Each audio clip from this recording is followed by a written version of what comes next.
हाँ जी. So now we are starting our last topic for this, not the last I think. अभी एक topic और बचा होगा, Newton's third law of motion. अभी तक हमने न्यूटन के दो लॉ कर चुके हैं. फर्स्ट लॉ हमारा था लॉ ऑफ इनर्शिया वाला, ठीक है. देन सेकंड लॉ में मोमेंटम के साथ फोर्स की रिलेशनशिप बताई गई. Now third law of Newton हम लोग करते हैं. थर्ड लॉ ऑफ न्यूटन कहता है, Newton's third law of motion states that to every action there is equal and opposite reaction. हर एक एक्शन का एक अपना इक्वल एंड अपोजिट रिएक्शन होता है, and they both the action and reaction act on two different bodies. और ये जो दो एक्शन और रिएक्शन होते हैं टू डिफरेंट बॉडीज में लगते हैं. जैसे कि आप एक बार ये देखो, ये दो हमारे पास स्प्रिंग है. मैंने क्या करा, एक स्प्रिंग लिया, ये स्प्रिंग बैलेंस लिया और दीवार में ऐसे फंसा दिया था, फिक्स कर दिया, ठीक है. एक दूसरा स्प्रिंग बैलेंस लिया, इसके हैंडल में टांग के इसको इस तरीके से फंसा के मैंने इसको जो है अपनी तरफ से पुल किया. जब इसको पुल करूंगा तो ये वाला ऑटोमेटिकली, फर्स्ट वाला ऑटोमेटिकली पुल हो जाएगा. सेकंड को मैं पुल करता हूँ अपने हाथ से तो फर्स्ट भी ऑटोमेटिकली पुल हो जाएगा. तो मैंने देखा जो पॉइंट फर्स्ट में आता है वही पॉइंट यहाँ पे सेकंड में आएगा. इसका मतलब क्या हुआ, for every action there is equal and opposite reaction. Clear हुई बात. इसका मतलब है आप किसी चीज को अगर धक्का मारते हो तो वो भी आपको एक फोर्स लगाती है.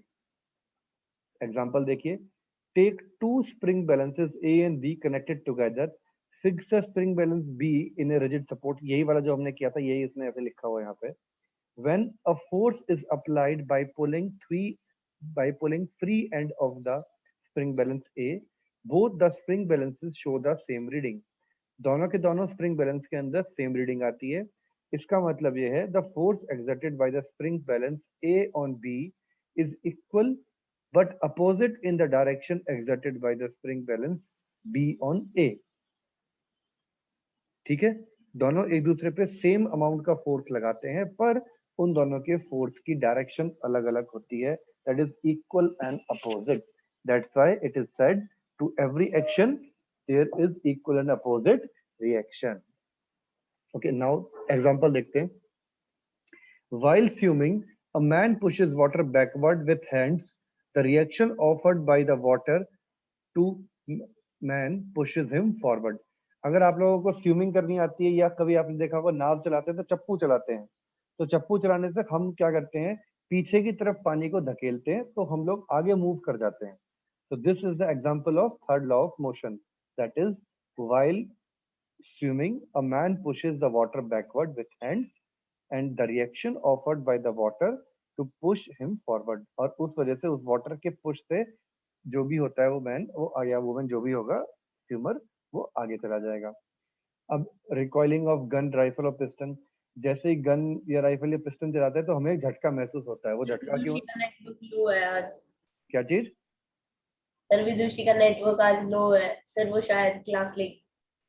क्लास नहीं ले पाएगी वो. सर पता नहीं. कोई बात सर नहीं, मैं पर उसको मैसेज कर दे, कोई बात नहीं, आज की क्लास का तेरे को वीडियो मिल जाएगा. मैं रिकॉर्डिंग पे लगा रखी है मैंने, ठीक है, उसको बोल दे. मैं रिकॉर्डिंग पे लगा रखी है, उसको बोल दे, मिल जाएगा उसको वीडियो. ठीक है, टेंशन ना ले. ओके, अब आ जाओ second example, recoiling of gun. अब रिकॉइलिंग ऑफ गन से क्या मतलब है, जब भी आप कभी गन या पिस्टल को चलाते हो तो आपको एक झटका लगता है. वो झटका क्यों लगता है? गन में से बुलेट जैसी बाहर निकलेगी तो वो क्या करेगी, एक रिएक्शन देती हुई जाएगी पीछे. ठीक है, तो इस वजह से वो आगे भाग जाएगा. एक सेकंड होल्ड करना जरा. हेलो, कुछ नहीं चाहिए ना, मुझे लगा विदुषी का फोन है, ये उसका आ गया बैंक वालों का, क्या आपको लोन चाहिए. अब देखो जरा third point. When a ball is dropped from some height, it rebounds after striking against the floor. अच्छा भाई, जब भी आप कभी क्रिकेट खेलते हो, बॉल करते हो, बॉल टप्पा खाती है. टप्पा क्यों खाती है भाई? बॉल वहीं पे क्यों नहीं रुक जाती? क्योंकि जितनी फोर्स से आपने उस पे फ्लोर पे मारी उतनी फोर्स उस पे दोबारा लगती है और ऊपर जाती है. ठीक है. A book lying on a table exerts upon a downward force action opposite to the equal to the weight. The table exerts an equal and opposite force reaction on the book. This makes the book remain in equilibrium. अब मान लो table के ऊपर कोई book रखी हुई है, ठीक है. अब ये बुक रखी हुई है, बुक एक नीचे का फोर्स लगा रही है बिकॉज ऑफ ग्रेविटी, नीचे फोर्स लग रहा है, बट ये टेबल है, इस बुक के ऊपर इक्वल फोर्स लगा रही है ऊपर की तरफ, तभी ये बुक यहाँ पे लगी हुई है, ठीक है, तभी ये बुक यहाँ पे इक्विलिब्रियम पे रहेगी, अदरवाइज नहीं तो वो नीचे गिर जाएगी या ऊपर चली जाएगी ज्यादा हुआ तो। इसका सबसे बढ़िया एग्जांपल है, अगर मान लो मैंने एक टेबल सर ली, फोर्स रिएक्ट करता है। रिएक्ट मतलब ये केमिकल रिएक्शन नहीं हो रही है, ये केमिकल रिएक्शन से मतलब नहीं है। सर वैसे सर जैसे ओपोजिट आता है, क्या मतलब? सर जैसे हम किसी को मारते हैं वो वापस मारता है सर, वैसे सर हाँ हाँ, जैसे हम अब थ्रो जैसे मान लो, करेंगे तो अब तुम किसी करेंगे। को मारोगे तो तुम्हें भी तो दर्द होता है भाई थोड़ा बहुत, हाथ पे तो झटका तुम्हें भी लगता है, अगर तू किसी, यस अब मान सर। ले किसी की पीठ पे मारता है, अब पीठ पे तूने मारा तो तेरे हाथ में जो झटका आएगा नहीं आएगा? Yes sir. जब कभी क्रिकेट खेलते हो बहुत तेज अगर किसी की बॉल आती है तो बॉल लगती है, तुम बैट से तो मार दिया तुमने, पर तुम्हारे हाथ में झटका महसूस होता नहीं होता तुम्हें थोड़ा बहुत? वो क्या चीज है? Yes sir. वो वही उसी फोर्स का, जिस फोर्स से तुमने मारा उस फोर्स का तुम्हें रिएक्शन मिल गया अब तुम्हें, और यस सर। जितनी sir Tej, I was asking this only. हाँ यही चीज पूछना चाह रहा था ना बेटा, तो यही बात है। अब यस जैसे, सर। अब एक बात, एक और एग्जांपल देता हूँ, मान लो मैंने क्या करा, दो सपोर्ट लिए, ये दो सपोर्ट लिए, इसके ऊपर एक पतला सा कपड़ा डाल दिया, ठीक, अब इस पतले से कपड़े के ऊपर मान लो मैंने एक छोटी सी कोई मान लो किताब रख दी है, कोई प्लास्टिक का मग्गा रख दिया, तो प्लास्टिक का मग्गा है, उसका वेट तो है नहीं, कुछ हल्का सा है वो, तो उस पर ग्रेविटी ज्यादा फोर्स लगाएगी नहीं, और ये जो क्या नाम है इसका, शीट थी मेरी, इसने क्या करा, उसके फोर्स को ऊपर की तरफ लगा दिया, तो ये इक्विलिब्रियम में रहेगा। समझ गए इस बात को? या यस सर। या मान लो कोई टेबल है, अभी टेबल है, टेबल के ऊपर तुमने बुक रखी हुई थी, ये बिल्कुल वही रखी रही, कोई दिक्कत नहीं हुई, अब तुम टेबल के ऊपर तुम चढ़ गए और कूदने लगे उसके ऊपर, तो कूदते कूदते क्या होगा, एक पॉइंट ऐसा आएगा कि ये तुम्हारे इस फोर्स को फियर नहीं कर पाएगा, तुम नीचे टूट गया, तो वो टूटने का मतलब क्या था कि नाउ अगर वो टूट गया, ये वो चीज ऐसे हो गई, तो इसका मतलब ये है कि ये जो टेबल था तुम्हारे को जो ऊपर की तरफ फोर्स लगा रहा था वो ये लगा नहीं पा रहा, उसके अंदर कोई डिफरेंस आ गया। ये बात समझ में आ गई सबको? Yes sir. Yes sir. Tejaswini, Hardik, yes sir. चलो जी, यस सर। नेक्स्ट हमने ये चीज समझ ही लिया था। अब ये वाला एग्जांपल देखो, अब कोई गुब्बारा है, गुब्बारे में से हवा बाहर निकलती है, ठीक है, जिस डायरेक्शन से हवा बाहर निकलेगी उसके अपोजिट ये गुब्बारा भागता जाएगा, ये तुमने करके देख रखा होगा कई बार, गुब्बारे फुलाते फुलाते हो सकता यस है तुम्हारे सर। हाथ पे छूट गया तो सूं करता हुआ गुब्बारा भागता है एकदम, ये वही एग्जांपल है। This is because of third law of motion, that is for every action there is equal and opposite reaction. Clear? कोई डाउट इसमें अभी तक? चलिए जी आगे। No sir. अब यहाँ आ जाओ क्वेश्चन के ऊपर इसके, the action and reaction forces act on the same body, act on different bodies, act in same direction, both 1 and 2, 1 and 3. Sir sir B. Hardik, B आएगा, बी ऑप्शन दिया हार्दिक ने। Tejaswini, what about you? Act on same body कैसे? आपने means act on same body, अब आपने किसी को थप्पड़ मारा, तो हाँ थप्पड़ मारा डिफरेंट किसी, बॉडीज आएगा हाँ, तो फिर थप्पड़ वो तो भी किसी और दोबारा की मारेगी ना बेटे, रिएक्ट अपने करेगा। आप तो मारेगी नहीं, है ना, थप्पड़ तो किसी और पे गुस्सा उतारना हम्म। पड़ेगा, तो थप्पड़ किसी और को मारा, दर्द तो हमें हुआ ना थोड़ा बहुत हाँ। हाथ में, तो act on two different bodies, ठीक है जी, and this force is always opposite, ठीक है मन्नू? सपोज करो ये बॉडी है, यस। अब या फिर छोड़ो, मान लो दो गाड़ियां हैं,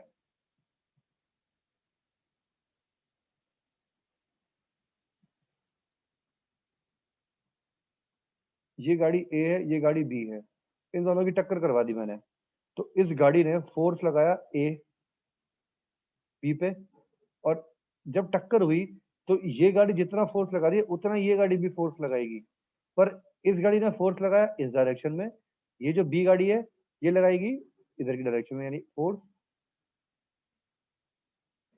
बी है। Is that clear? Yes sir. चलो जी आगे आ जाइए। अब न्यूटन थर्ड लॉ का एक और सबसे बढ़िया आपके पास एग्जांपल बनता है रॉकेट इंजन थ्रस्ट। अब रॉकेट इंजन देखें आप, जितने भी रॉकेट इंजन होते हैं उसमें आपको इस तरीके से बाहर पीछे की तरफ गैसेस निकलती हैं। घर में तुम रॉकेट तो जलाया हुआ दिवाली के ऊपर, दिवाली में रॉकेट सबने जलाया हुआ है। Yes sir. तो रॉकेट जलाते यस हो, सर। यहाँ पे आग लगा दी, ये डंडी होती है, यहाँ से गैस बाहर निकलती है, रॉकेट ऊपर चला जाता है। सेम केस यहाँ पे है। Yes sir. Exhaust, exhaust pushes backward. जो एग्जॉस्ट है यानी खाली जगह है, यहाँ से गैसेस बाहर निकलती हैं और इंजन आगे की तरफ चला जाएगा। It means for every action, ये एक्शन हुआ, there is equal and opposite reaction. Exhaust gases बाहर निकली नीचे की तरफ, रॉकेट गया ऊपर की तरफ। Is that clear? एक सिंपल से third law of motion yes पे सर। कौन काम कर रहा है हमारे पास? ये काम कर रहा है रॉकेट रिपल्शन। Got it? कोई डाउट इसमें? आगे तेजस्विनी, कोई डाउट नहीं है बेटा? No sir. चलो तो फिर विदुषी, अभी भी इसका नेटवर्क पंगा है। अब ये देख लो रिकॉइल वेलोसिटी ऑफ गन कैसे काम करती है।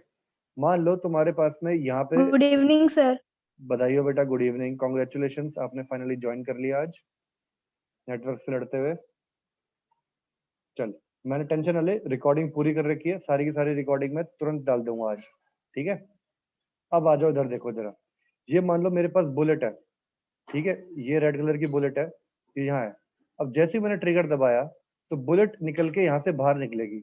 अब जब बुलेट यहाँ से बाहर निकलेगी तो बुलेट एक इक्वल एंड अपोजिट फोर्स भी क्रिएट करेगी पीछे की तरफ। तभी इसी वजह से जब भी हम कोई चीज चलाते हैं हमें झटका महसूस होता है, हमें झटका लगता है। समझ में आ गई ये बात सबको? क्लियर है ये वाली बात? हार्दिक, मनु, तेजस्विनी, विदुषी, सर। Yes sir. ठीक है जी। तो अब इसमें क्या यस है, sir. When A bullet is fired from a gun, it exerts a force action on the bullet and the bullet exerts an equal and opposite force on the gun. जो bullet है वो भी equal and opposite force लगाती है gun की तरफ and the gun रिकॉइल्स। इसी वजह से गन रिकॉइल होती है। ये जो गन जो पीछे की तरफ झटका मारती है उस चीज को बोलते हैं हम लोग रिकॉइल फोर्स, ठीक है? इसको याद रखना, रिकॉइल मींस जो गन, जब बुलेट बाहर निकलेगी, गन जो पीछे की तरफ झटका मारती है आप लोगों को जो लगता है। तभी कहते हैं जब भी कभी बुलेट ओके चलानी सर। होती है तो वो कंधे का सहारा लेके चलाते हैं और थोड़ा लूज छोड़ते हैं कंधे को, जिससे कि कंधा ना हमारा उखड़ जाए। थोड़ी बहुत झटका हर एक बुलेट उसमें बंदूक में आता ही है। और जितनी हल्की बुलेट होगी, बंदूक होगी, उसमें उतना ज्यादा झटका आएगा, क्योंकि वो मोमेंटम। कभी ऐसे आप नाव से चढ़ के आ रहे हैं ना, अगर मान लो नाव है, अगर आप बोट है कोई, अब बोट पे आप इस तरीके से इसको पुल करके आओ, कोशिश करो कि भाई आप यहाँ पे धक्का मार दो इस पैर से, इसको पीछे कर दो, इस पैर से आप इसके ऊपर फोर्स लगा रहे हो और आगे बढ़ रहे हो, यही कर रहा है इसमें बंदा। अब आपने इस पैर से यहाँ पे जो फोर्स लगाया तो हुआ क्या, ये जो बोट थी, बोट तो पानी में है, ये तो आगे खिसक जाएगी। ये तो एक्शन लग गया बोट का, बोट इधर खिसक गई, पता लगा ये जो डिस्टेंस था ये इतने की बजाय बोट अब यहाँ पहुंच गई, डिस्टेंस इतना हो गया। तो आप यहाँ से धक्का मारने के, यहाँ पे कूदने की बजाय इसी में बुड़ुक नीचे जाओगे। तो कभी भी जब भी यस बोट से उतरते हो, कूदते हो, तो आपको इस तरीके की हरकत नहीं करनी है, ठीक है? क्लियर हुई ये वाली बात? Yes sir. तेजस्विनी, समझ में आई बात? Yes sir. क्यों नहीं करनी है जरा बताओ मुझे। क्योंकि उससे डिस्टेंस बीच में बढ़ जाएगा, वो बहुत पीछे की तरफ हो जाएगी, क्योंकि हम फोर्स लगा रहे हैं उसकी एक साइड। थर्ड लॉ हो जाएगा, हमें थोड़ा बहुत फोर्स तो मिलेगा बाहर जाने का, पर उसका डिस्टेंस बढ़ जाएगा, इस वजह से उतना फोर्स कभी मिल नहीं सकता। So a sailor jumps out of a boat, he exerts a backward force to the boat and the boat exerts an equal and opposite force to the sailor and the sailor jumps forward. Clear? Seller forward तो jump कर जाता है पर वो boat को भी हिला देता है। ये रॉकेट वाला बताई दिया मैंने आपको, ये एक्शन लग रहा है, इस एक्शन की वजह से इक्वल एंड अपोजिट ऊपर रिएक्शन होता है, तो रॉकेट मूव कर गया। When a rocket is fired, the force of the burning gases coming out action exerts equal and opposite force on the rocket reaction and it moves upward. Clear ये वाली बात? Yes, sir. Yes, sir. Tejaswini, कोई doubt? No, sir. चलो तो बेटा, ये भी वही एग्जांपल कर सकते हो। एक आपने बैलून लिया, उसको इस तरीके से टाई कर दिया और जैसे छोड़ोगे तो ये तुरंत आगे भागने लग जाएगा। दैट इज एक्शन और रिएक्शन इधर मूव करते हुए हो गया।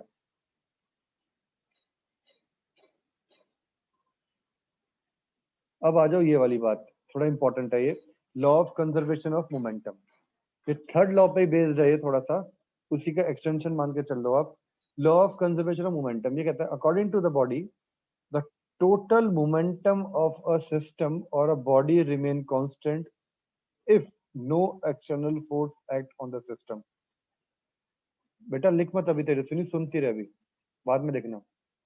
ये क्या कहता है कि the total momentum of a system or a body remain constant if no external force acts on it। कि अगर कोई किसी बॉडी पे एक्सटर्नल फोर्स नहीं लगता है तो उसका जो टोटल मोमेंटम है इट विल रिमेन कांस्टेंट। ठीक है, अब इस चीज को प्रूव कैसे करेंगे? वो इस तरीके से, हमें पता है फोर्स क्या होता है, force is equal to rate of change of momentum, हमने पढ़ा था ये। ठीक है विदुषी, हार्दिक, तेजस्विनी, यानी force is equal to P2 minus P1 upon T। Momentum को रिप्रेजेंट P से करते हैं, ये कर चुके हैं। ठीक है, अब ये कहता है कि no external force act on it. जब कोई फोर्स नहीं लग रहा था, it means F is equal to 0, that is no force. तो इसका मतलब क्या हो गया, 0 is equal to P2 minus P1 upon T। It implies P2 minus P1 is equal to 0. It means P2 is equal to P1। यानी जो momentum पहले था वही बाद में आ गया। Is that clear? Yes, sir. तेजस्वी दोबारा बोलूं? Sir, एक बार इसकी डेफिनेशन दोबारा देख, एक्सप्लेन करना। मोमेंटम कहता है, law of conservation of momentum कहता है the total momentum of a system or a body remain constant if no external force acts on the system. अगर किसी सिस्टम पे कोई भी बाहर का कोई फोर्स नहीं लगता तो आपका टोटल मोमेंटम रिमेन कांस्टेंट, वो हमेशा बराबर रहता है। यानी जो मोमेंटम पहले था P1 था वही बाद में रहेगा, P2 is equal to P1। Initial and final momentum will remain same when no external force acts on it. ठीक है, इसके लिए मैंने क्या करा, मैंने फोर्स की डेफिनेशन पे चला गया। फोर्स की डेफिनेशन क्या कहती है, rate of change of momentum. ठीक है, rate of change of momentum का मतलब क्या है, momentum change in momentum divide by T. P2 मैंने मान लिया फाइनल मोमेंटम था, P1 मैंने मान लिया initial momentum, divide by T कर दूंगा तो ये क्या बन गया, rate of change of momentum. ये इक्वल है किसके, फोर्स के। अब कहता है कि no external force act on the system. अगर कोई बाहर से कोई फोर्स नहीं लगा रहा हूं तो इस F को मैं 0 मान सकता हूं, मैंने 0 मान लिया। अब 0 की वैल्यू यहाँ रख दी, T से 0 मल्टीप्लाई हुआ तो बड़ा वाला 0 आ गया, तो यानी P2 minus P1 is equal to 0, और P1 उधर गया तो P2 is equal to P1, तो इसके बाद P2 is equal to P1। तो ये क्या आ गया मेरे पास, initial and final momentum are same. जब इनिशियल और फाइनल मोमेंटम सेम है तो इसका मतलब total momentum remain constant. Is that clear? Yes, sir. कोई डाउट Yes, किसी sir. को? No, चलो, sir.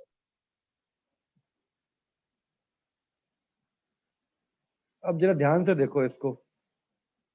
अब इसी में हम लोग करते हैं, लॉ ऑफ कंजर्वेशन मोमेंटम को प्रूव करेंगे। मान लो ये मेरे पास दो ऑब्जेक्ट हैं ए एंड बी, इसका मास है एम ए, ये एम कैपिटल ए छोटा, इसको ऐसे मान के चलो एम ए। ये कौन आया कौन गया पता ही नहीं ना, ये एम बी। ठीक है बेटा, और इनकी ये यू और यू में क्या इनिशियल वेलोसिटी, इनिशियल ये केस है। थोड़ी देर बाद इसको मैंने यहाँ से इस फोर्स से एफ ए से पुश कर दिया, ये फोर्स एफ बी से जा रहा है and F A is more than F B, F A is more than F B, तो इनकी टक्कर हो जाएगी। ये यहाँ जा रहा है, यहाँ टक्कर हो गई। टक्कर होने के बाद क्या इनके मास में कोई चेंज होगा? नहीं होगा। No sir. पर इनकी वेलोसिटी दोनों की दोनों सेम डायरेक्शन में चली जाएंगी। यस। ये वी ए और वी बी हो गया, यानी ये क्या हो गया इनका final. Tejaswini, is it clear? Yes sir. Hardik, Vidushi,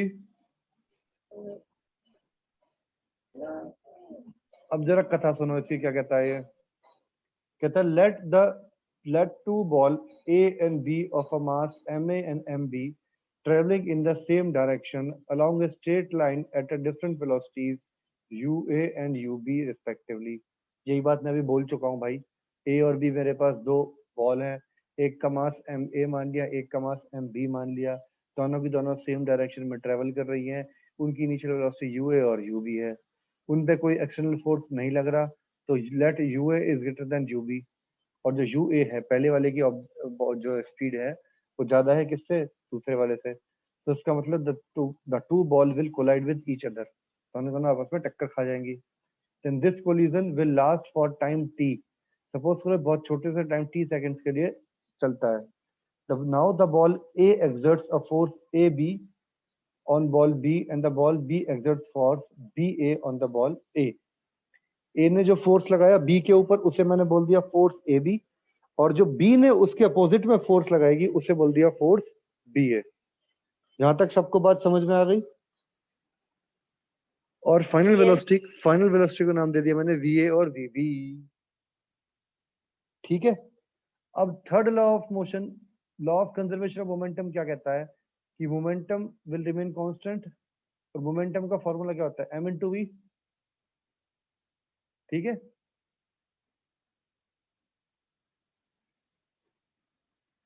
is that clear? Momentum को p से डिनोट करते हैं, m into v फॉर्मूला होता है। अब यस सर। इनिशियल मोमेंटम क्या हो जाएगा? ए का इनिशियल मोमेंटम क्या हो जाएगा? एम ए यू ए, और final momentum M A V A. इसमें कोई दिक्कत? ए का एम ए यू ए,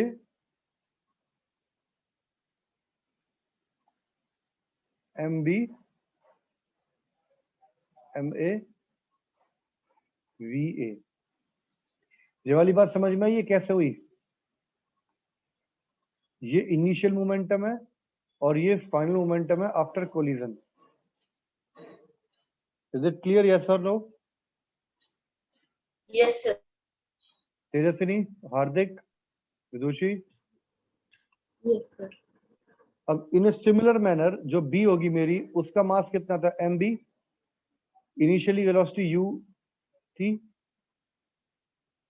तो initial momentum M B V B,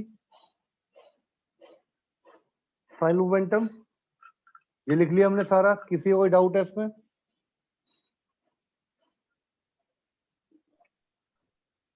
no sir. अभी तक मैंने कुछ नहीं करा, सिर्फ इनिशियल और फाइनल के तौर पे मैंने मोमेंटम का फॉर्मूला लिख लिया ए और बी दोनों ऑब्जेक्ट के लिए। Screen is not visible? Screen दिख रही है सबको? Yes sir.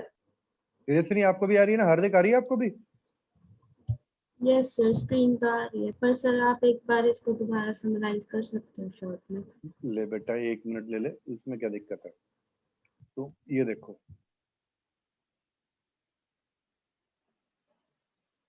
ये वाली फोटो दिख रही है ना?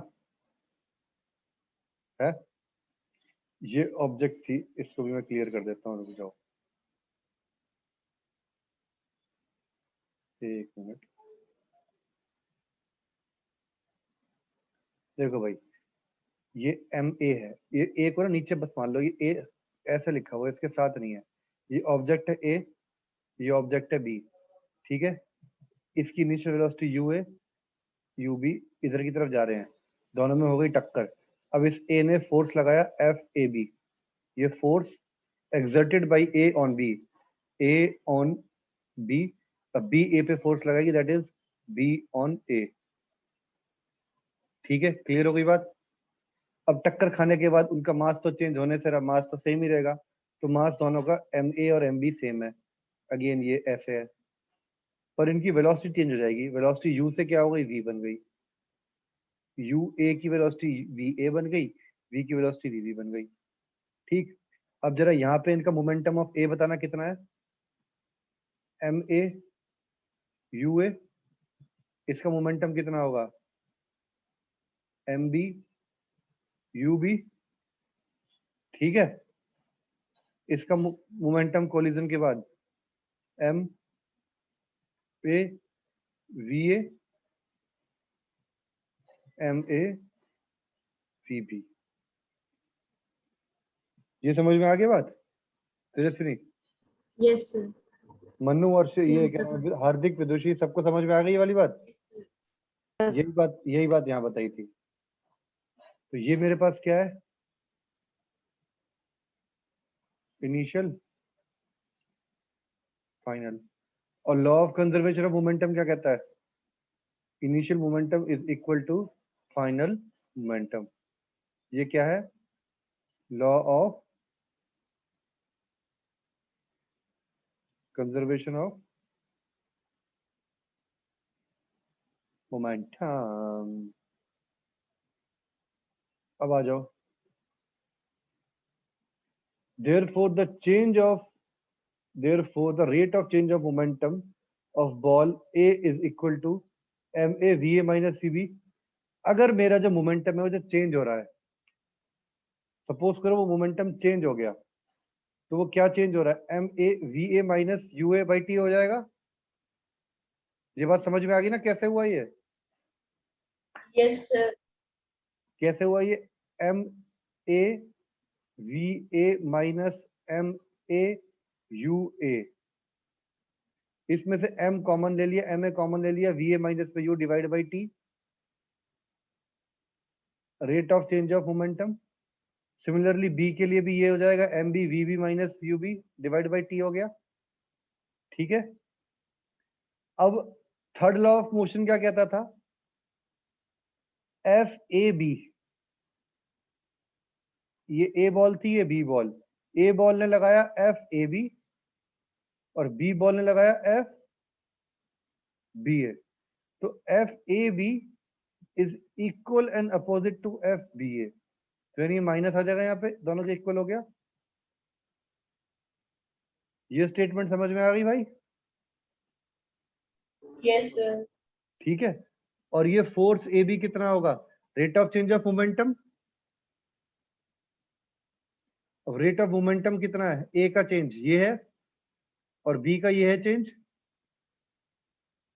ए का और ये बी का लिख दिया यहाँ पे हमने, कोई दिक्कत इसमें? डिवाइड बाई टी से डिवाइड बाई टी कट गया, तो यानी M A V A minus MA UA minus MB VB plus MB UB, दोनों के दोनों VA और U के टर्म्स में आ गए। अब हमने क्या करा, U वाले एक साथ ले गए, V वाले एक साथ ले गए, MA VA को इधर लेके आ गए, MB UB को इधर लेके आ गए, तब कर आके आंसर लास्ट में क्या आ जाएगा, MA UA plus MB VB is equal to MA VA plus MB VB। अब जरा ये चीज देखना, जरा MA UA plus MB VB, ये क्या है, total momentum of a ball A plus B before striking initially. ध्यान से देखो जरा, ये MA UA plus MB VB initial momentum ही तो था ये सारा का सारा बॉल A और B का, याद आया तेजस्विनी? और ये क्या है, final momentum MA VA plus MB VB, तो यानी initial is equal to final, law of conservation of momentum pass हो गया। Yes, sir. समझ में आ गई बात सबको ये? Yes sir. कोई डाउट है इसमें? No no sir. सर। आज सर, होमवर्क question करवा दो। क्या सर एक आधा क्वेश्चन करवा दो। करवाता हूँ? आज होमवर्क में इसको ढंग से लिख लेना एक बार सारे को, ठीक है? Okay sir. Since MAUA plus MBVB is the total momentum of ball A and B before collision, and MAVA plus MBVB is the total momentum after collision. In this way, you can say that total momentum of the two ball remain unchanged or conserved when no external force is applied. इससे हमारा वो total momentum पूरा का पूरा prove हो गया। ये बात सबको समझ में आ गई? किसी का कोई डाउट इसके अंदर? ये मैं नोट सबको भेज चुका हूँ, ये आप लोग कर चुके हो सारे की सारी चीजें। इसको ढंग से एक बार आज घर पे अपने आप लिख के देख लेना। हाँ भाई, तेजस्विनी, मनु और ये हार्दिक, ये तीनों एक बात बताओ, अपने शॉर्ट नोट्स बना रहे हो क्लास घर पे बैठ के, नहीं बना रहे हो? You are writing? Yes sir. ठीक है। तेजस्विनी, आपको कभी कोई प्रॉब्लम आती है तो आप मुझसे भी पूछ सकते हो, कोई भी मुझसे पूछ सकता है, और आपके पास आपकी सिस्टर भी है, आप उससे भी हेल्प ले सकते हो कि शॉर्ट नोट्स कैसे बनाएं। ठीक है? नहीं समझ में आता तो मुझे कॉल कर लेना आप। चलो जी, अब जल्दी से एक ये न्यूमेरिकल कर देते हैं हम लोग फटाफट। हार्दिक कहाँ चला गया? अब देखो जरा इधर क्या कहता है। A 1,500 kg truck traveling at 80 km per hour collides with another car of mass 1,000 kg traveling at 30 km per hour in the same direction. The two cars stick together after the collision. Their speed immediately after the collision is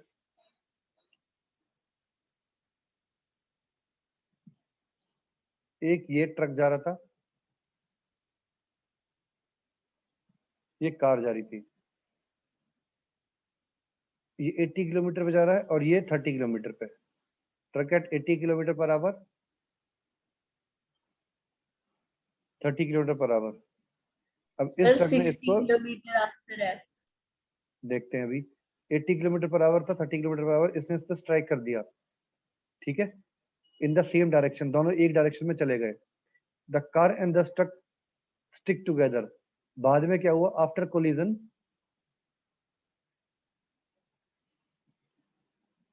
दोनों चिपक गए एक दूसरे के साथ। ठीक है? तो कहता है इनकी बाद में बताओ वेलोसिटी कितनी है। Final moment, initial momentum is equal to final momentum. ठीक है? कर लोगे आप इसको? इसका मोमेंटम कितना आएगा? 1500 मल्टीप्लाई बाई 80 प्लस 1000 इंटू 30, ये आ गया, which is equal to total mass. Total mass कितना है? 1500 जमा में 1000 इंटू वी। कैलकुलेशन करके वी की वैल्यू आएगी 60 किलोमीटर पर आवर। ठीक है Tejaswini? Is that clear? Okay sir. Yes sir. पक्का? Yes sir. कोई डाउट इसमें किसी को नहीं है? ठीक है। सर 60 आंसर आ रहा है। क्या बेटा? आंसर 60 आएगा। ठीक है आपका। अब एक काम करो, फटाफट जल्दी से इसका स्क्रीनशॉट ले लो। ये स्क्रीनशॉट की जरूरत नहीं है, आपके पास तो है ही ये। Yes sir. छोड़ दे तेजस्विनी, आपके पास है।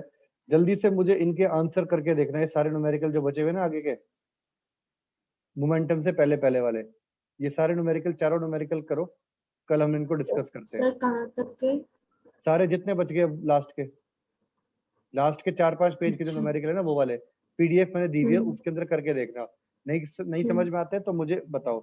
मुझे जल्दी से 1 घंटा अभी ने बैठो और करो। मुझे 1 घंटे में आंसर चाहिए इसके सबके लिखे हुए। सिर्फ टिक्का नहीं मारना, सॉल्व चाहिए मेरे को। और तेजस्विनी, नहीं समझ में आता है then you can give me a ring, call करो। ठीक है मनु? ठीक है विदुषी? सर मैं आपको उस क्वेश्चन की पिक भेज दूं? हाँ भेज देना।